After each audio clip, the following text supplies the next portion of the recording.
We had one of those fun occurrences yesterday on the Sunday shows where we had the dueling party chairman. Take a look at some of what we saw from the shows yesterday. It's all about turnout and ground game, and we're seeing good early voting trends, and we've got work to do, but we think we can do it. I think you're going to see a wave, an unprecedented wave on Election Day that's going to surprise a lot of people. Folks make mistakes. Lord knows, I'm familiar with foot and mouth disease. Indeed, familiar a little bit with foot and mouth disease over the last couple of months. Remember, the only poll that counts is the poll on Election Day. Someone told me that once. Yes, apparently. Actually, great segue. Speaking of voting, we have an expert on the subject. It's Tova Wang, who's a senior fellow at Demos. Does a lot of work on voters' rights and voter issues that we can expect. And I just want to ask you, first of all, we always seem to expect now that no matter what happens on Election Day, we're going to be talking about it for weeks and months to come. Recounts and lawsuits and everything. Is that just baked into the system at this point? It has started to be, I think, especially since 2000. You've seen the rate of litigation around elections, both before the elections happen and after the elections, go up and up and up each year. And I think that anytime you have a number of close races, not just at the Senate and gubernatorial level, but at the congressional level and even below that, you can expect that there will be controversies, there'll be recounts, there'll be challenges, and there will be litigation. So I think we can fairly well rely on that.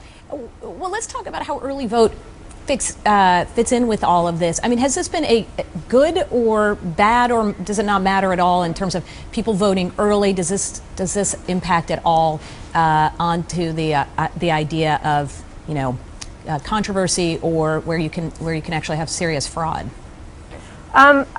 It's interesting. Actually, Dick Armey was on Fox News the other day saying that the Democrats were outscoring the Republicans in early voting because that's when it's easier to cheat.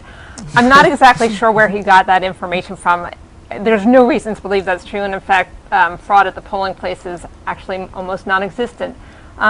What we tend to see with early voting is that it brings out people who would have voted anyway, typically in the past at least. And so you're not exactly seeing new voters, you're not seeing an increase in voter turnout. I think that may be changing though, because it seems like the campaigns and the parties are sort of getting more early voting savvy than they have been in the past, and they're realizing that they can get their strongest supporters out early.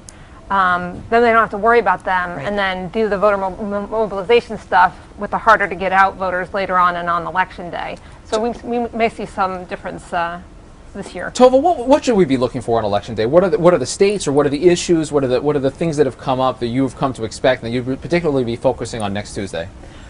I think that, as most people are talking about, turnout is going to be the key. And I am especially focused on the turnout among Latino Americans, people who are naturalized citizens, African Americans, and young people. Are there particular states where it's really critical? Sure. In Nevada, for sure, the Latino vote. In Colorado, in Arizona, in Florida, in California. In states like these, the Latino vote really could be the critical margin of difference. And we will see what the voter turnout is like among those groups on Election Day. There are a lot of polls out there that are showing an enthusiasm gap with the Latinos as well, but there are also, I know, tremendous mobilization efforts going on around those communities that may end up making the difference at the end.